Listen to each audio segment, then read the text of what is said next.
nongeye kubasuza abakunzi ba The Image. Wow, ni byiza cyane kubana namwe muri kano kanya. Ni iby'agaciro n'iby'igikundiro kuko iyo ndi kumwe namwe numva ari ibintu biryoheye cyane. Ese wakoze subscribe? Utarakora subscribe rwose urimo urahomba.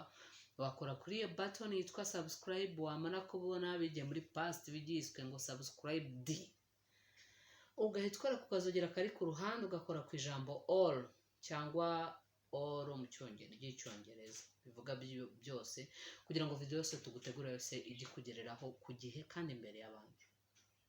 Nizere ko meze neza. Ndasuhuza abagore bose mwagize ko mwigenza muri guma mu rugo. Mwagize ko mwigenza muri mu rugo mukaba mutwite. Nanjye ndimo ngira ngo murabibona. Nanjye no kunigenje nk'abandi bose, nk'abandi bana bato bose. Tutatinze rero mu magambo, uyu mwanya tugiye kuganira kuri topic y'instari, topic yamamaye yitwa communication mu rugo, cyangwa se ikiganiro mu rugo, cyangwa muri couple, muri relationship, kuko ntabwo communication iba hagati y'umugore n'umugabo gusa, ahubwo communication iba hagati y'abantu muri rusange. Rero communication tugiye kuganiraho ni communication y'abantu bakundana cyangwa se babana. Ese niki kizakubwira ko communication yapfuye? Igihe cyose iyo uri muganira n'abantu usanga bakubwira ngo communication ntabwo mukomunika, ntabwo muganira, nicyo kibazo. Ibibazo byanyu bizakemurwa no kuganira. Niba muri couple mukundana mukamugiye kubaka urugo, mugomba kuganira, mugomba gufungukana, ariko ugasanga rimwe na rimwe it doesn't work, ntabwo bikora. Ni ukubera iki? Kubera iki biba bitakoze kandi bigaragara ko ari wo musingi w'ibanze wo kubaka urugo cyangwa se wo kugira umubano mwiza muri rusange. Niba utarakora subscribe nabikubwiye, ni ukuri urahombye kandi uri kumwe nanjye Faustine Mucikwe. Rero communication, ikiganiro ni danger. Ikiganiro ni ikintu gikomeye cyane, kandi koko gituma abantu basomana imitima, kuvuga ngo buri muntu agasoma mugenzi we mu mutima we, cyangwa se ukamenya neza icyo umuntu atekereza, yaba ari kuri wowe yaba ari no ku bindi bintu muba muhuriyeho. Ni byiza rero kumenya icyo umuntu atekereza, kumenya icyo umuntu yifuza, kumenya icyo yanze, kumenya ibyiza n'ibibi abona muri icyo kintu, cyane ko ari ikintu muba muhuriyeho. So rero ni iki gituma communication yipfa? Communication, reka mbivuge mu kinyarwanda, ni ikiganiro. Ni iki kizakubwira ko ikiganiro cyabaye hagati yawe na mugenzi wawe cyapfuye? Yewe n'inshuti magara, abakobwa namwe mushobora kugirana ikiganiro ku mubano wanyu kugira ngo mubashe guhuza. Yewe ni nacyo uzasanga nyine abantu baba bibaza nko kubara baba baganira iki, ngo baba bavuga iki buri kanya bari kumwe. Mwene bari abantu usanga bahuje, usanga bahorana, usanga basazanye, usanga bakundana, usanga kenshi byarashingiye ko buri muntu azi mugenzi we. Buri muntu azi mugenzi we kubera yuko yamwize kuko yamwiyeretse. Kumwiyereka kenshi bituruka rero mu kiganiro. Tudatinze, ikiganiro hari igihe gipfa. Hari igihe ikiganiro gipfa bitewe n'umwe muri mwe cyangwa namwe mwese, bigatuma mu by'ukuri nta musaruro gitanga. Ugasanga kenshi abantu icyo kibazo barakibaza, ese kubera iki ngiye tuba twaganiriye, ngiye tuba twavuganye, ariko ibintu bigapfa.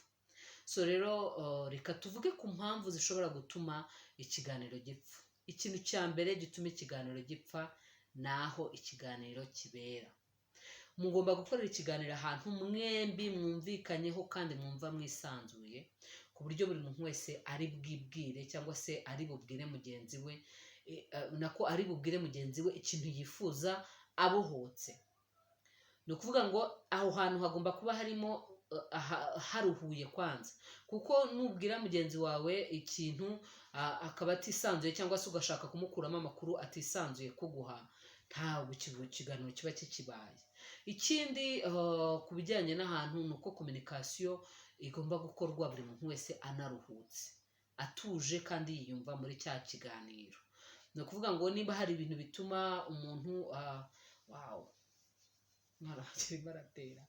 niba hari ibintu bituma umuntu yumva ubwonko buri gukora neza, ni igihe uruhutse.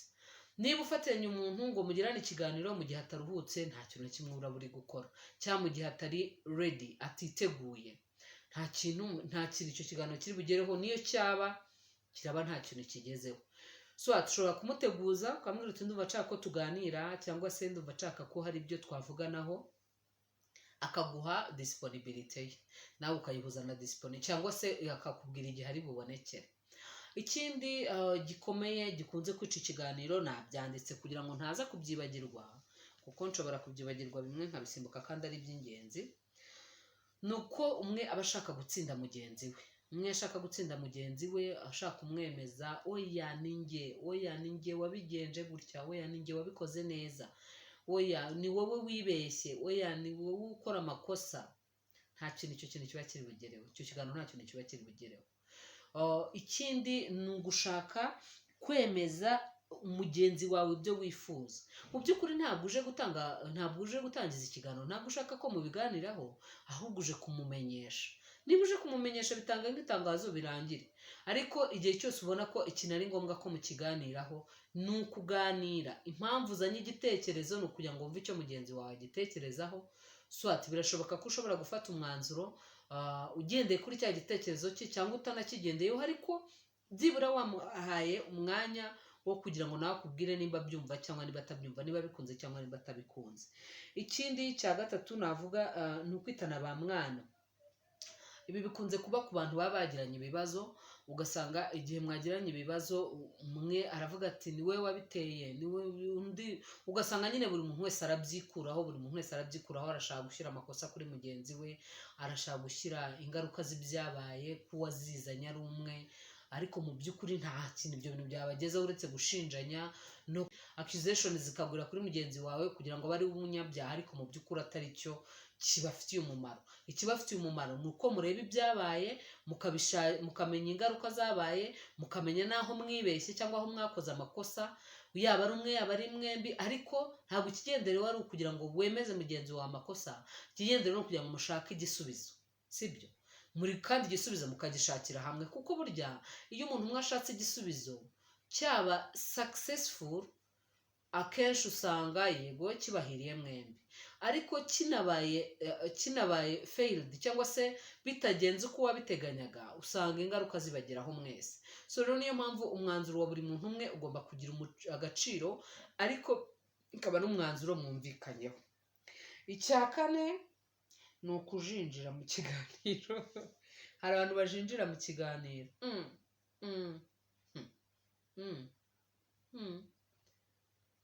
ugasanga ni umuntu ubereho kunnyega gusa, urumva arimo arashaka hari bukuri ingingo yo gushwana cyangwa gutongana, ariko mu by'ukuri ugasanga nta bindi bitekerezo ari gutanga, cyangwa se agaceceka burundu completoma, ukavuga umeze nk'umuntu uri nka radiyo. Ibyo bikunze kuba abagabo bagacecekana abagore, abagabo nibo bakunda gucecekana abagore, ko mwishyizemo ngo abagore ngo turavuga pe, ariko mu by'ukuri kuvuga kwacu ntacyo bitwaye.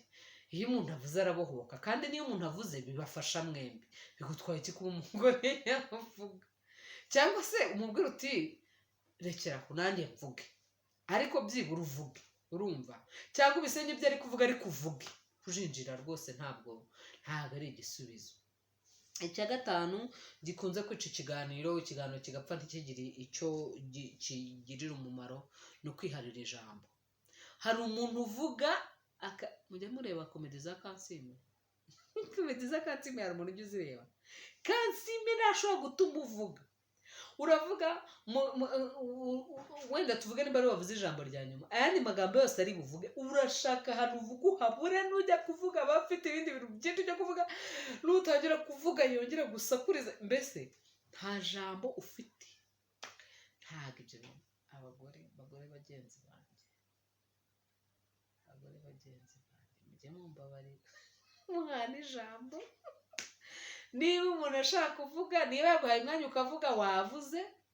Kandi buriya ikiba cyiza muri conversation ni ukuvuga bike nawe akavuga bike, wavuga bike nawe akavuga bike. Kuko iyo bivugiye rimwe byose, ibya mbere ntabwo aba akibyibuka, kuwo ari we wese, yaba ari ku mugabo yaba ari ku mugore. Ujye umenya ko iyo uvuze ibintu byinshi bya mbere, burya nanjye naje kubidekuvura nyuma.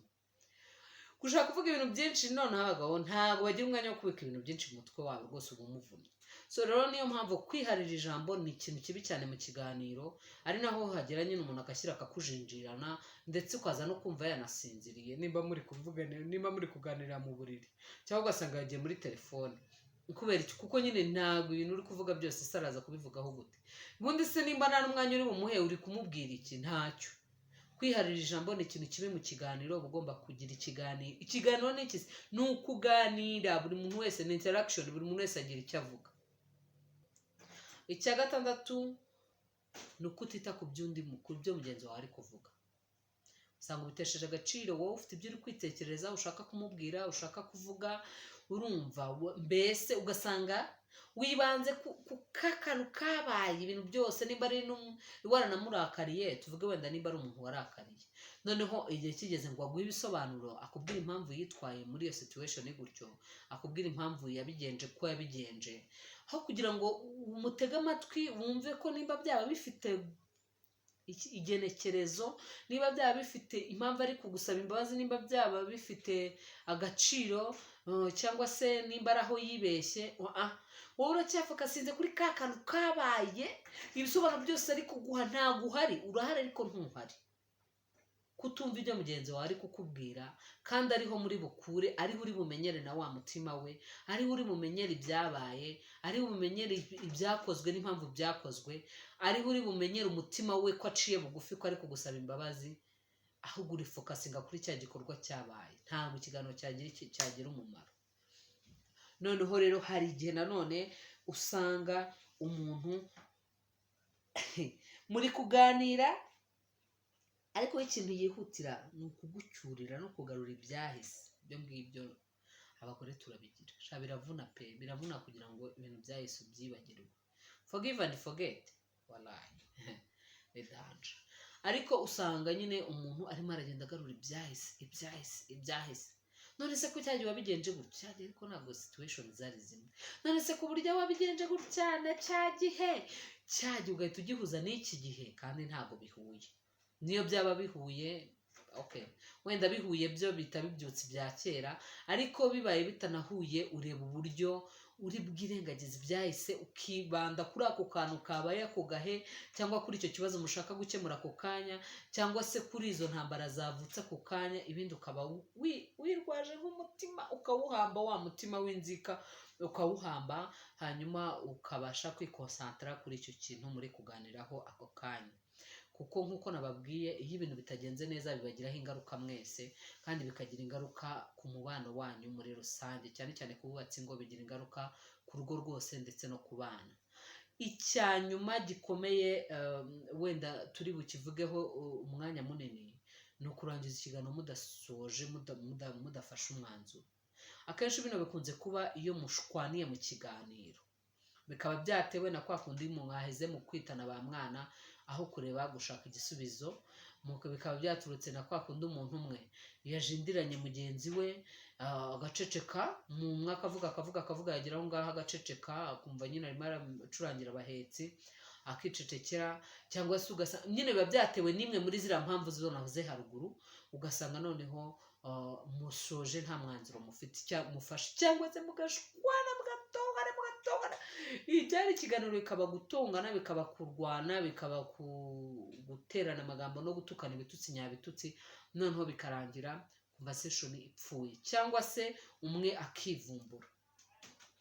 Ikindi kintu, niba mutangije ikiganiro ukabona mugenzi wawe aracyarakaye, nabyo bishobora kurangira nta mwanzuro mufasha, kubera yuko umwe ararakaye undi aratuje.